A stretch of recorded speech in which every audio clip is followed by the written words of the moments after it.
En 2022, une coalition d'organisations s'est constituée autour de prisonniers condamnés à perpétuité aux États-Unis. Et ceci pour lancer, le 15 septembre dernier, une campagne pour l'abolition de ce que les militants ont appelé l'autre peine de mort, à savoir des peines à rallonge qui dépassent l'espérance de vie des gens, ou même des condamnations assorties d'une possibilité de liberté sur parole, mais qui dans les faits ne sont quasiment jamais révisées. Tout ceci aboutissant à ce que des centaines de milliers de personnes aux États-Unis soient aujourd'hui condamnées à mourir en prison. On peut s'en douter, avec un nombre croissant de prisonniers du 3e, voire du 4e âge, on voit surgir une nouvelle problématique qui est celle de la maltraitance des personnes âgées, puisque bien évidemment les prisons ne sont pas adaptées à ce public-là, pas plus d'ailleurs qu'elles ne sont adaptées à tous ceux qui, et ils sont nombreux, ont des désordres mentaux. Alors, en ce qui concerne les prisonniers activistes, ils se sont constitués en ce qu'ils ont appelé le Comité pour le droit à rédemption. Autrement dit, pour ce qu'ils considèrent comme le droit de tout être humain, même lorsque on a commis des fautes graves, généralement dans son jeune âge, quand on avait 15 ans, 20 ans, etc. Donc le droit d'exiger que la communauté des autres êtres humains examine votre parcours après des décennies d'incarcération pour juger comment vous avez évolué, si vous avez mûri, si vous vous êtes amendé, bref, si vous êtes devenu une autre personne, une meilleure personne pour la communauté humaine. Et donc, ces gens, condamnés à mourir en prison, ont, en septembre 2022, lancé cette campagne pour que les États-Unis en finissent avec leur posture qui consiste à refuser pratiquement systématiquement de réexaminer les dossiers au cas par cas pour voir où en sont ces gens qui ont 50, 60 ans, 70 ans ou plus. Vu par exemple de la France, et surtout pour des gens qui n'ont pas eu à militer sur les emprisonnements aux USA, il est probable que cette campagne ne va pas soulever d'emblée l'enthousiasme. On se dit, oh là là, des gens condamnés à perpétuité sont des grands tueurs, voire des grands malades, et militer pour qu'on les relâche dans la nature, ça pose quand même quelques questions. Et puis, si on est un peu méticuleux, on regarde les chiffres d'un peu près et on apprend qu'aux États-Unis, il y a aujourd'hui, donc en 2022, plus de gens emprisonnés à vie qu'il n'y avait de prisonniers toutes peines confondues dans les années 70. Et on voit qu'à partir de 70, il y a une véritable inflation des enfermements à vie. Alors comme il n'y a pas de boom démographique correspondant, on se dit certainement qu'il y a eu un pic dans la criminalité et là, stupéfaction, non, il n'y a pas de corrélation. Il n'y a pas plus ou moins de criminalité à ce moment qu'ultérieurement ou que maintenant. Donc, qu'est-ce qui fait qu'on enferme les gens de plus en plus à vie? Et on cherche maintenant à comprendre quel est le facteur ou quels sont les facteurs déclenchants. Là, ce qu'on voit, c'est que concrètement, tout a débuté il y a une cinquantaine d'années, quand la Cour suprême, en 1972, a déclaré la peine de mort non constitutionnelle. Ce qui, dans plusieurs États, a donné le signal de la multiplication des peines à perpétuité sans liberté conditionnelle. Mais on voit aussi que 4 ans plus tard, la même Cour suprême est revenue sur sa décision, donc en 1976, qu'elle a à ce moment-là réaffirmé la constitutionnalité de la peine de mort. Ce qu'on voit, c'est que la dynamique enclenchée d'incarcération à vie s'est poursuivie. Et en fait, si on y regarde de plus près, on voit que donc depuis le rétablissement de la peine capitale en 1976, ce sont essentiellement les cours fédérales qui ont fait barrage au flot des condamnations arbitraires à la peine de mort qui ont été rendues par les tribunaux des États. Condamnations arbitraires, c'est-à-dire avec des dossiers vides, avec un biais racial énorme, etc.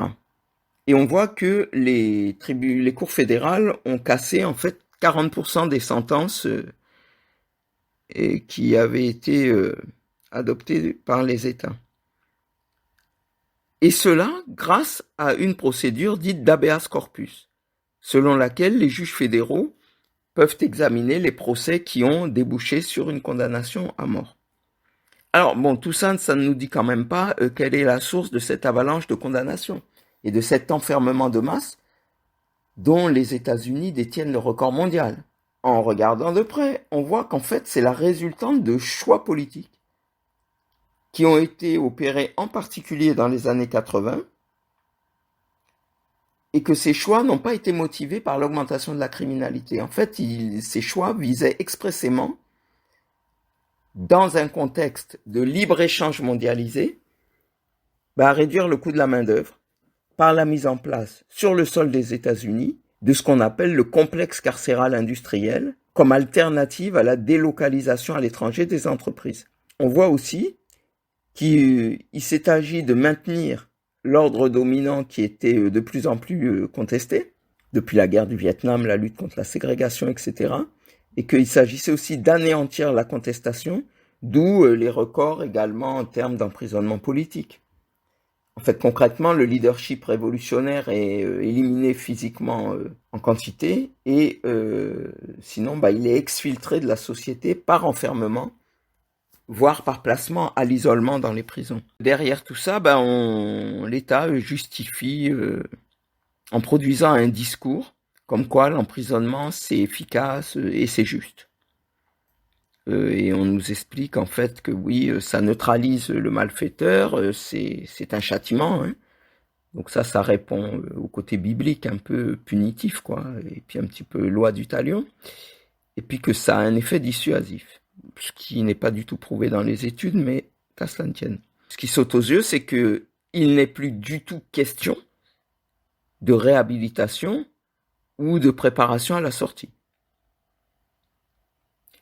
Et pour parvenir en fait à remplir les prisons, puisque de fait ce sont devenus très largement des unités de production avec une main-d'œuvre captive, eh bien, les États procèdent en fait à l'adoption d'instruments ad hoc. Alors, avec des législations telles que la perpétuité pour 2 ou 3 délits consécutifs, ça dépend des États, quelle que soit la nature du délit, consommation de drogue compris. Quoi. En résumé, on assiste à des condamnations longues de masse qui augmentent, l'octroi des libertés conditionnelles et des grâces qui s'effondrent, le nombre de morts par incarcération qui s'accroît à un rythme exponentiel. Et parmi ceux ciblés, soi-disant, sur le côté dissuasif, on voit aussi qu'il y a des migrants illégaux en masse, quoi. Et en fait, dans tous ces gens-là incarcérés à vie, il y a un peu de tout, et on découvre que la plupart n'ont tué personne, et que beaucoup n'ont même pas commis de délits violents. Et on comprend bien que les États, d'une manière générale, ne sont pas intéressés par la réhabilitation des prisonniers. En fait, c'est pas le but. Or, loin de s'améliorer, dans les années 90, on assiste à un basculement juridique qui s'opère dans le sens de davantage encore d'arbitraire dans la société. J'avais parlé de cette procédure dénommée l'habeas corpus, qui est un droit, enfin historiquement c'est un droit que le peuple avait arraché en Angleterre au roi. D'ailleurs, c'était à l'époque du Code noir en France. C'était en 1679 que la population avait obtenu là-bas ce droit. Et en fait, c'était contre l'abus de pouvoir et ça permettait à toute personne arrêtée de pouvoir contester la légalité de sa détention en déposant une requête écrite. Et donc, aux États-Unis, dans leur héritage culturel, anglo-saxon, c'était considéré comme la garantie, ou la marque qu'on n'est pas en dictature, que c'est une société libre. Et d'ailleurs, historiquement, aux USA, ça avait été, cet habeas corpus, le seul droit humain, si on peut dire, qui était inscrit dans le texte original de la Constitution, dans la première mouture. Donc l'habeas corpus, c'était vraiment le moyen et l'espoir pour ceux détenus à tort de pouvoir recouvrer la liberté. Et pour parler maintenant de quelque chose, d'un cas concret d'actualité, le cas de Mumia Abu-Jamal, qui doit donc avoir une audition le 19 octobre 2022, eh bien, Mumia, qui avait dû faire face en 1995 à un premier mandat d'exécution, il était incarcéré depuis 14 ans à l'époque, eh bien, en 1996, l'habeas corpus, c'était l'espoir. Parce que cette législation, elle avait vocation à corriger les jugements et les arrêts inconstitutionnels des cours d'État. Or, c'est le moment où la société états-unienne fait en fait un bond en arrière. Je ne sais pas si, en dehors des militants, le gros de la population s'en rend compte, mais c'est un pas en arrière décisif. Parce qu'en fait, en 96, en fait, on entre dans l'ère des lois sur le contre-terrorisme et pour une application effective de la peine de mort, qui va donc abandonner les condamnés au bon vouloir des juges d'État, en accordant à ces juges d'État ce qu'ils appellent une présomption de rectitude relativement aux conclusions qui mènent à leur verdict. Et dans une affaire comme celle de Mumia, on sait ce qu'il en est avec quelqu'un comme le juge Albert Sabot, hein, qui disait qu'il allait voir comment faire frire le nègre, quoi. En parlant de Mumia. Autrement dit, dans ce milieu des années 1990, et on n'est pas encore aux attentats du 11 septembre, hein, on est dans le milieu des années 90, eh bien, la société, en fait, opère un virage, et humainement parlant, une régression. Et on est en train de s'acheminer progressivement vers un régime d'exception, une espèce d'état d'urgence, où les garde-fous, comme l'habeas corpus, quand même, qui était un héritage de 200 ans, quoi. Eh bien, ces garde-fous sont effacés. En fait, on est en train de s'acheminer lentement mais sûrement vers la dictature.